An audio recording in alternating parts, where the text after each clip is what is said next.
ntacyo wumva uratwara abantu umusubizo naje kubirenga nitwa rusumbanzika atari uko mbaye ikigwari Jay Polly umugabo wakundaga kwisekera agakunda gusabana cyane agahorana amagambo yo kugisha inama no kuyigira abandi.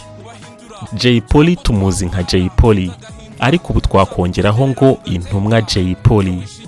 Mu bihangano bya Jay Polly wasangaga agaruka cyane ku buzima bwa rubanda akavuga ku mbabare agatsindagira agahanikijwa kageza kure hashoboka akagura ubusobanuro cyane kugira ngo yumvikanishe ko hari abantu bababaye. Uzabona inkanguza ciwe n'amarira ya Yoshua arimo aririra imfubyi asengera abapfakazi bandagaye hirya hino mu bisagara ntuzibaze kubera iki isi nta mpinduka hari hame na kuka bamwe barya abandi bapfe kuvukira dobandi sinari nanze polyclinique isi irashaje kandi ari twe tubikora abatoya barashonje banarara mu bukonje kuki baryohewe benshi ari bo babihiwe intango dusoma simwe n'ubwo intera ari twese turumwe gangster paradise irashinzwe ubwigomeke.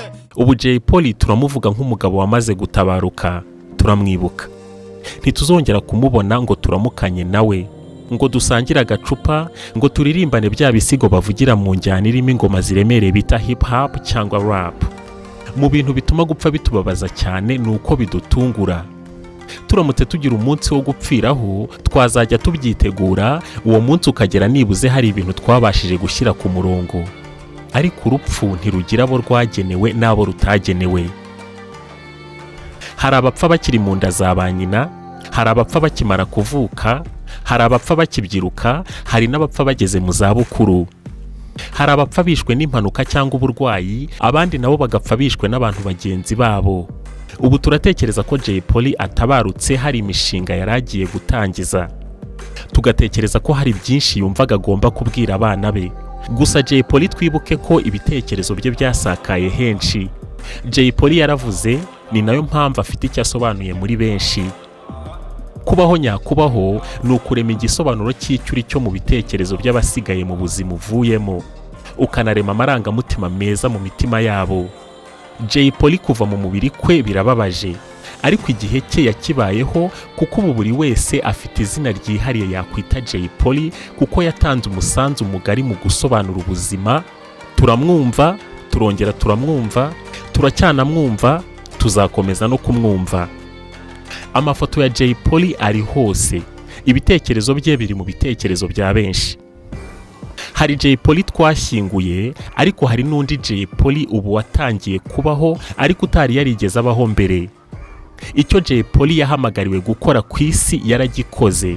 Masabona rubi mu makubu habonera inshuti ko bambwiye bati yagiye kera kubusa bati niba ari kabaka nasimbuke pandagari bati niba ari umutari nacu pingu twemere amagambo suku yavuga. Kuvuga ko Jay Polly yapfuye byo siko ngewe ku giti cyanjye nka KAYISHUNGE Etienne nabyita, ahubwo nge mvuga ko Jay Polly yimutse akajya mu kindi gice cya wa muntu wa kure tutabasha kumvisha amatwi, tutabasha kurebesha amaso, ahubwo wa muntu wumvwa n'ibyiyumvo wakwita nk'ubusabusa ariko buhuriweho na twese. Uwo muntu n'ubundi ari muri twebwe twitwa ko tukiri bazima. Muri twe tuvuga ko tukiri bazima twigiramo wa muntu tutabasha kurebesha aya maso turebesha, utakumvisha aya matwi twumvisha, wa muntu utagendera ku mategeko ntagire imyaka yabayeho n'iyasigaje kubaho. Uwo muntu aba muri twe ariko ntago tujya dupfa kumwumva. Urankundira nubwo bishoboka ko ari bwo bwa mbere ugiye kumva ibi, gusa birakwiye. Reka twumve igisobanuro cy'urupfu, biradufasha kumva neza aho umuvandimwe wacu Jay Polly yagiye, tuniyumvumve cyane, tumenye abandi batwebwe baba muri twe ariko tutazi. Ikaze kuri Mwarimu Show. Nge urimo kumva nitwa KAYISHUNGE Etienne. Kutubona dutambura tu ntawuzi byacu namenye neza kwisi wacu twe turi abagenzi twambariye gusoza dutanduranya nawe ndorera habisi banshobeye. Reka dutangire. Ngewe KAYISHUNGE Etienne ndi KAYISHUNGE ukiri mu buzima mwaza gusura mukamubona mukanamukoraho. Ariko muri nge harimo undi KAYISHUNGE Etienne usinziriye cyane bimeze nko gupfa, ariko ujya uzuka iyo niyumviriye cyane nkisanisha n'akabuto gato karema cya gitekerezo gituma numva ndi ngewe ntarundi nawe ukumva uri wowe utari nge.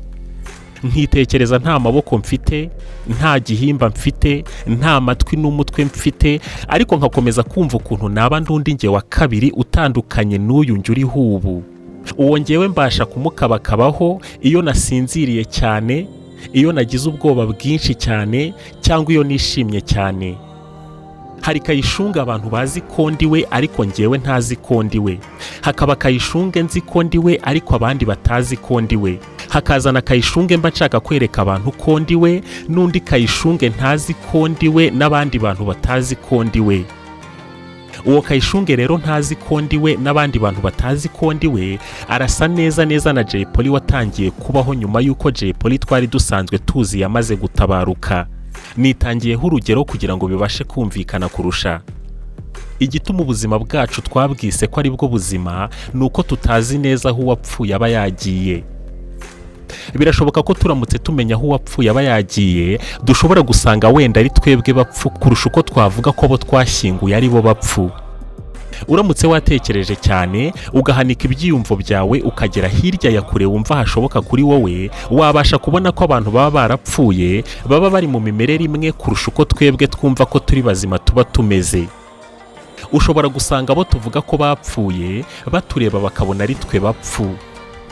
Dukoze bya bindi bakora mu mibare bita kwipoza, tukavuga tuti reka abantu bapfuye babe bari mu bundi buzima runaka, yego wenda butandukanye n'ubu buzima bwacu, ariko nyine buba ari ubuzima mu buryo bwabwo. Hanyuma natwe tube turi muri ubu buzima twita ubuzima bwacu nk'ibisanzwe. Ukibaza ibi wabona neza ko bariya twashyinguye babaho kimwe, mu buzima bureshya, mu byiyumvo by'umuhwezo bimwe, mu gihagararo no mu byo wakwita imibereho imwe. Ariko umuhemu ntahweza. Umuntu wateje umubabaro ukomeye mu bandi nta buryo na buke bitamukurikirana, yaba ari muzima cyangwa yarapfuye. Ubu turimo kuvuga Jay Polly yaratabarutse. Ibi turabivuga kubera ko dufite ubuzima nk'ubu twumva ko iyo tuburimo aribwo tuba turi bazima. Muze kunyemerera mbibutse ko tutazi neza niba koko kuba umuntu ari muzima ari uko abakibasha kurebesha amaso akamenya ko yarebye, yanumvisha amatwi akamenya ko yumvise, yakorwaho ku mubiri cyangwa nawe agakora ku bandi akabyumva, agahumurirwa akanumvisha ururimi. Hari Jay Polly tuvuga ko yapfuye, ariko hari n'undi Jay Polly utazigera apfa. Sinzi neza icyishe Jay Polly, gusa yaba yarazize urupfu rwizanye nk'impanuka cyangwa yarazize icyemezo cy'umuntu nkawe wabonye ko ari ngombwa kwica ubwungikane bw'inzungano z'umubiri we. Abantu bo turabashyingura buri munsi, na n'ubu ndimo kuvuga hari abandi bantu barimo gupfa. Gusa hari ubutumwa bwihariye ku muntu uwo ari we wese wica undi mfite. Kwica umuntu ni ubujiji buruta ikibi cyose kibaho. Kwica umuntu byari kuba byiza iyo nyuma yo kwica byari kuzajya biguha amahirwe y'uko imyaka uwo muntu wishe yari kuzabaho yiyongera ku yo wowe uzabaho, bikazatuma ubaho igihe kirekire. Icyo gihe umuntu wishe abantu benshi niwe wari kuzajya abaho imyaka myinshi. Kwica umuntu byari kuzaba ari byiza mu gihe kwica umuntu twari kuzajya tubikorera ku mugaragaro, tukabwira abanyamakuru ngo muze kuza mufotore uyu munsi turica runaka. Niba rero kwica bikorwa mu ibanga kandi nyuma yo kumwica tukanga ko hari abantu batwibutsa ko uwo muntu ari twe twamwishe, bisobanuye ko iyo ngewe nishe umuntu burya aba ari nge murambo wapfuye rubi kuruta uwo nishe. Kuko mba ngaragara nk'aho ndi muzima ariko ngendana urupfu rwabo nanyonze mu bitekerezo byanjye, kuko abo bantu mba narabishe mbanje kwiyumvisha uko kwica umuntu bimera. Ikindi umuntu wica neza ni umuntu wica undi ariko nawe adatinya gupfa, ahubwo yumva ko nawe uwamwica ari we waba amugiriye neza ku buryo ari n'ibishoboka yakwishyura abantu ngo bamwice. Noneho rero niba utinya gupfa kandi ukica abandi, bivuze ko urupfu wapfuye rwo mu bitekerezo ari rwo rupfu rubi ku mungu uhagaze, kuko uba ukoze ikintu nawe ubasha kwiyumvisha ububabare kizana mu mibiri yabo wica kandi wumva wowe batakigukorera, kabone n'ubwo waba wakoze icyaha kingana iki. Buri muntu wese yumva icyaha cyose yakora akwiye kukibabarirwa uko cyaba kiremereye kose, kandi akanumva ko yagororwa bigakunda. Ariko biratangaje ukuntu uwo muntu abangukira kunyonga bamukosereje cyangwa se abahinyuye ibitekerezo bye. Nta kintu gisekeje nk'ubugoryi bw'abantu babicanyi, ukuntu burya ari bo batinya urupfu kurusha abandi, kuko bahorana intambara yo gutekereza ku bantu bishe kubera ko buri gihe bahura n'ibintu bibibutsa abo bishe. mu bintu abantu b'abicanyi banga kurusha ibindi ni ukureba amafoto y'abantu bishe, kuko abenshi muri bo nabo bibibutsa ko urwo bica abandi nabo rubari hafi. Gupfa no kubaho ni ibintu bidatandukanye cyane, kuko niba uzi ko hari isegonda rimwe mu buzima bwawe utazigera urenza, bivuze ko n'ubundi warangije gupfa. Kuko ibyo waba warariye byose, ibyo waba waratunze byose, ntago bizatuma hari ukuntu uzapfa bitandukanye n'abandi kubera ko wamaze imyaka myinshi cyangwa se winejeje cyane.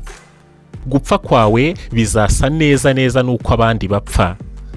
Bivuze ngo ntitukigore duhotora cyangwa tunyonga abandi, ahubwo tujye twiga kuvura abicanyi tubahindura abatabazi, kuko kwica bizana gupfa, gukiza bikazana umunezero usangiwe. Nibikwiye ko wakurwa kwizima, nibitagenda neza mu buzima, umwanya munini uharire abagira nabi. Nibikwiye ko wakurwa kwizima, nibitagenda neza mu buzima, reka ineza iganze kandi ishimikwe. Ikindi kintu numva nakomozaho mbihuje n'uku gutabaruka k'umuvandimwe Jay Polly, ni uko hari benshi mu babyeyi bacu bitaguye umusore Jay Polly kirara ngo ni uko yambaraga ipantaro yayiregeje, ahandi ubuzima bwe bakabuhuza n'itabi ry'urumogi. Reka ibingira icyo mbivugaho muri ubu buryo. Abantu bose banywa urumogi ntago ari amabandi cyangwa ibirumbo. Hari abantu banywa urumogi rukabafasha gukora ibikorwa byiza byubaka bitewe n'imimerere y'ubuzima barimo, ubushobozi bwabo bwo gutekereza, imyaka yabo, ubwoko bwabo bw'amaraso n'ingano y'urumogi banywa cyangwa bakoresha. Urumogi hari abantu rubasha kuvura indwara y'agahinda gakabije, ariko hakaba n'abo rushobora kukongerera. Kimwe n'uko n'imiti isanzwe nayo hari abantu ibishobora kwica n'abibasha kuvura bagakira. Urumogi rugabanya uburibwe bw'umubiri ku bantu bafite ibibazo bya kanseri n'izindi ndwara zizana uburibwe bwinshi mu mubiri. Urumogi ruvanze na muzika rufite ubushobozi bwo gufasha abantu batekereza gahoro kugira ibitekerezo byihuse. Nk'uko itabi risanzwe ryemewe kandi naryo rizana ibibazo mu buzima bwa muntu, ariko tukaba turirinda abana bacu kandi n'abarinywa tukababuza kurinywera mu ruhame, n'urumogi narwo birashoboka cyane ko hashyirwaho amategeko na protocol izajya ikoreshwa ku bantu barunywa, kugira ngo tutazajya tugira bamwe mu bantu barunyweye turenganya kandi nta kibazo bari bateje mu muryango mugari tubarizwamo. Ahubwo se n'ikindi, ko itabi risanzwe rigira abantu imbata kurusha urumogi, rikaba ritagira aho rikoreshwa mu buvuzi, ubushakashatsi henshi bukaba bugaragaza ukuri kw'ibi, kuki twemerera abantu ko barinywa kandi n'abakwiye kuryirinda nabo bakaryirinda. Ikindi kintu mu muryango mugari nyarwanda dukwiye kugerageza kugenda turenga ni ukurebera abantu mu myambaro. Ntago kwambara pocket down bisobanuye ko umuntu ari injiji, ari ibandi cyangwa umujura. Abajura babi ba mbere ni abajura bambara za costume na cravate, kuko bo ntago wapfa kubabona ngo uhite umenya ko ari abajura. Bakwiba bakubeshya ko bari kukurinda abagizi ba nabi, ariko bakakwiba byinshi uzamara ibinyejana utaragaruza. Bakakwica bakubeshya ko barimo kugutabara. Ikindi kibi cyabo ni uko biba n'ibirenze ibyo bakeneye. Bakiba ibyo batari burye ngo bamare, ahubwo bakabihunika bikazabura kandi hari indushyi n'abakene babikeneye. Ntago abantu bafite ibishushanyo ku mibiri yabo cyangwa bambara amaherena, ibikomo n'imitako myinshi y'ubwiza ku mibiri yabo buri gihe biba bisobanuye ko ari abibone, nubwo koko muri bo hashobora kuboneka abibone nk'uko bamwe babivuga. Ahubwo se mwari mwabona umuntu utibona cyangwa ngo yiyumve? Kereka atari muzima. Ahubwo ikibi ni ukwibona urimo guhonyora abandi. Ahubwo kandi se kuki tudatekereza ku muntu wibona ntabigaragaze? Uzi ko burya no mu kwicisha bugufi naho hashobora kubamo kwibona. None se uramutse uri mu bantu bakunda gusaragurika, ugahitamo kwicisha bugufi kugira ngo wigaragaze nk'utandukanye n'abandi, ubwo nabwo ntiwaba urimo kwibona, ariko mu bundi buryo butandukanye n'uko tubimenyereye. Umenya ubwo wenda hari abavuga ngo habaho kwibona kwiza no kwibona kubi. Ibyo nabyo birashoboka.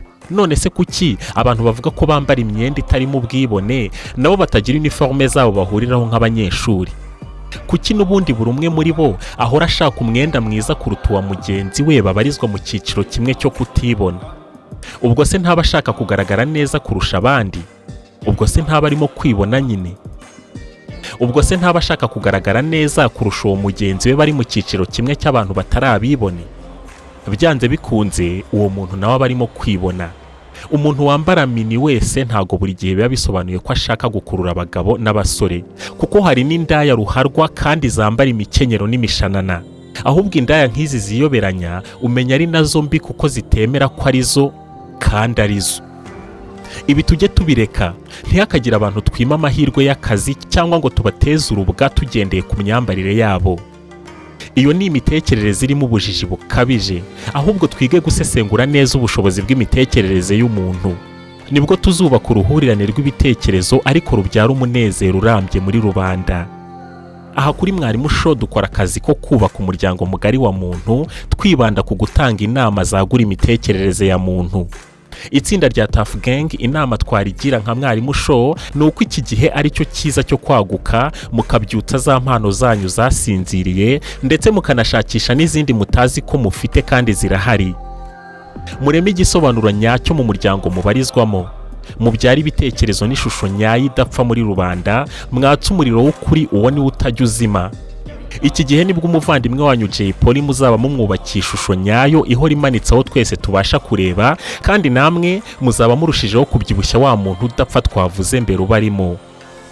Ahandi ho nababwira ko hatabaho njyewe, ahubwo habaho kubaho, kandi mu jisho habamo gutwi, no mu gutwi habamo ijisho.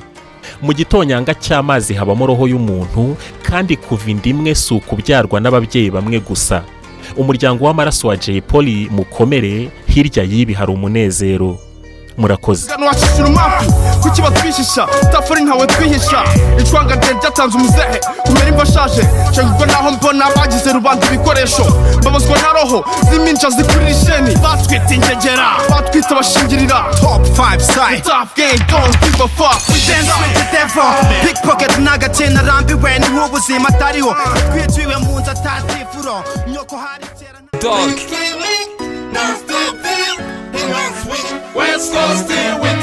Itegeko nshinga ryatowe nta referandumu, dictature niyo style we speech akibamba itembana umuvu. Baduhigahiga ngo babirangize niga ibyanjye ndabizi niga, badushakashaka ngo baturangize homi ibyanjye ndabizi homi, bakaduhabya bakazana so twe tukabareka, kuko ibyo cicuka kuva kera cyane, ngo baturangize homi ibyanjye ndabizi homi.